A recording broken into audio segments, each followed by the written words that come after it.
Hello everyone, स्वागत है आपका अपने चैनल अध्ययनशाला पर। आज हम सीटेट ईवीएस क्लास 3 एनिमल्स पशुओं पर आधारित महत्वपूर्ण व्याख्या पार्ट 2 पर चर्चा करेंगे। पार्ट 1 आप डिस्क्रिप्शन में लिंक से जाकर देख सकते हैं। तो चलिए शुरू करते हैं। सबसे पहले हम बात करेंगे सांप की। हमारे देश भारत में 4 तरीके के जहरीले सांप पाए जाते हैं, जिनके नाम निम्नलिखित हैं: दुबोइया, नाग, करैत, अफई। ये 4 तरीके के सांप पाए जाते हैं जो भारत में जहरीले होते हैं। चलिए इनके बारे में आगे हम जानेंगे। सांप अपना जहर दांतों द्वारा छोड़ते हैं। जब सांप किसी को काटता है तो उसके 2 खोखले जहर वाले दांतों से उस व्यक्ति के शरीर में जहर चला जाता है। अर्थात जिन दांतों से सांप व्यक्ति को काटता है उसके वे दांत खोखले होते हैं, जिसके जरिए मनुष्य के शरीर में जहर चला जाता है। यदि किसी व्यक्ति को सांप काट ले तो उस जहर से बचने के लिए उस व्यक्ति को सिरम नाम की दवाई दी जाती है, जो सांप की जहर से बनाई जाती है। सांप के दांत नुकीले होते हैं, लेकिन वह अपने शिकार को चबाकर नहीं खाता, बल्कि पूरा निगल जाता है और फिर आराम करता है जब तक उसका शिकार पच नहीं जाता। सांप के बाहरी कान नहीं होते, वह सिर्फ जमीन पर हुई कंपन को ही महसूस कर पाता है। सपेरों को कालबेलिया कहा जाता है। कालबेलिया जाति के लोग राजस्थान में निवास करते हैं। कालबेलिया नृत्य में सांप जैसी मुद्राएं होती हैं। सांप सुन नहीं पाते, वे केवल बीन के हिलने से उसके अनुसार अपना सिर हिलाते हैं, जिसे लोग नाचना कहते हैं। कालबेलिया जाति के रोशन नाथ जी अपनी जाति में बहुत मशहूर थे। वह बहुत आसानी से खतरनाक और जहरीले सांपों को पकड़ लेते थे। उनके पकड़ने का तरीका काफ़ी अलग था। सबसे पहले वह अपनी धड़कनों को शांत करते थे, जिससे वह सांप को पकड़ने जाते थे तब वह उनकी ध्वनियों को महसूस कर पाता था और उसे प्रतीत होता था कि इस शख्स से मुझे कोई खतरा नहीं है, क्योंकि यह शांत है।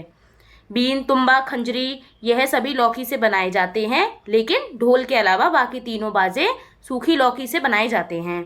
सांप किसान मित्र है, क्योंकि सांप खेतों में फसलों को चूहों से बचाने में भी मदद करता है, लेकिन केंचुओं को किसान का मित्र कहा जाता है। कालबेलिया लोग सांप के डंक के निशान से जान जाते हैं कि कौन से सांप ने काटा है। कालबेलिया लोग अपनी बेटी को सांप तोहफे में देते हैं जब उनकी बेटी का विवाह होता है। अब हम बात करेंगे लंगूर की।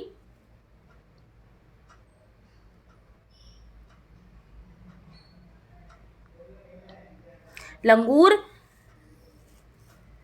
जंगल में ऊंचे पेड़ पर बैठा लंगूर अपने पास आती मुसीबत को देखकर एक खास आवाज निकालकर अपने साथियों को संदेश देता है और उन्हें चौकन्ना करता है।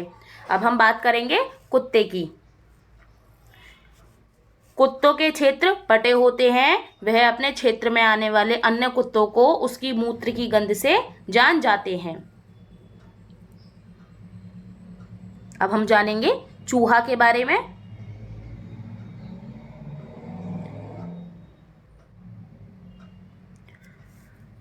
चूहों की देखने की क्षमता कम होती है, लेकिन इनके सूंघने, छूने और टेस्ट करने की क्षमता अधिक होती है।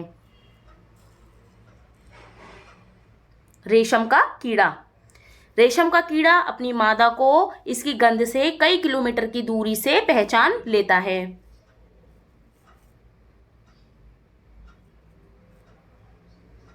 अब हम बात करेंगे केंचुओं की। केंचुए जमीन में छेद बनाकर मिट्टी को मुलायम कर देते हैं। केंचुओं को किसानों का मित्र माना जाता है। केंचुए मृत पत्तियां और पौधों को खाते हैं और इनके मल से जमीन उपजाऊ बनती है। केंचुआ पालन को अंग्रेजी में वर्मीकल्चर कहा जाता है।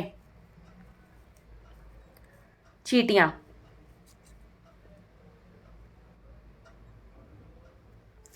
चींटियां मिलजुल कर रहती हैं। इन्हें सामाजिक कीट कहा जाता है। चींटियों का काम बटा हुआ होता है।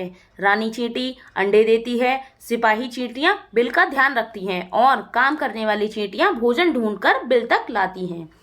चींटियां खाने की चीज़ों को अपने बिल में जमा करती हैं। चींटियां चलते समय जमीन पर कुछ गंध छोड़ती हैं, जिसे सूंघकर अपने समूह की चींटियों को पहचान लेती हैं और एक पंक्ति में चलती हैं।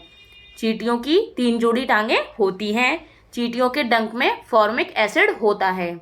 चींटियों की तरह अन्य सामाजिक कीट भी होते हैं जिनके नाम निम्नलिखित हैं: दीमक, ततैया, मधुमक्खियां।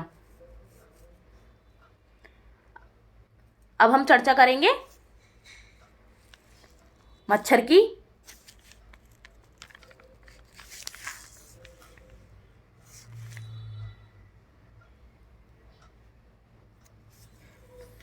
मच्छर हमारे शरीर की गंध, पैरों के तलवे की और हमारे शरीर की गर्मी से हमें ढूंढ लेते हैं।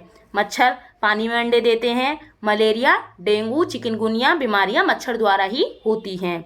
वर्षा के बाद मलेरिया रोग ज़्यादा फैलता है। डेंगू अक्टूबर से दिसंबर में साफ पानी में अंडे देते हैं। अक्सर पेपर में यह क्वेश्चन बनता है कि डेंगू किस समय ज़्यादा फैलता है, तो आपको ध्यान रखना है अक्टूबर से दिसंबर।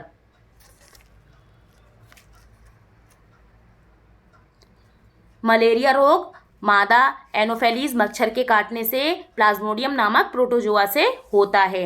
मलेरिया की दवा कुनैन सिनकोना पेड़ की छाल से बनाई जाती है। मच्छर के लार्वे का रंग भूरा होता है। मलेरिया परीक्षण में मानव के रक्त में मलेरिया परजीवी पाए जाते हैं। मलेरिया के विषय में पुरानी अवधारणा थी कि यह गंदगी में जहरीली गैसों से बीमारी फैलती है। तालाब में मच्छरों के लार्वा को खाने हेतु गेम्बूसिया मछलियां पाली जाती हैं। रोनाल्ड रॉस ने खोज की थी कि मलेरिया मच्छर के काटने से होता है। इसका पता उन्होंने सिकंदराबाद के अस्पताल में लगाया। इसका पता लगाने के लिए उन्हें 1902 में नोबेल पुरस्कार से सम्मानित किया गया।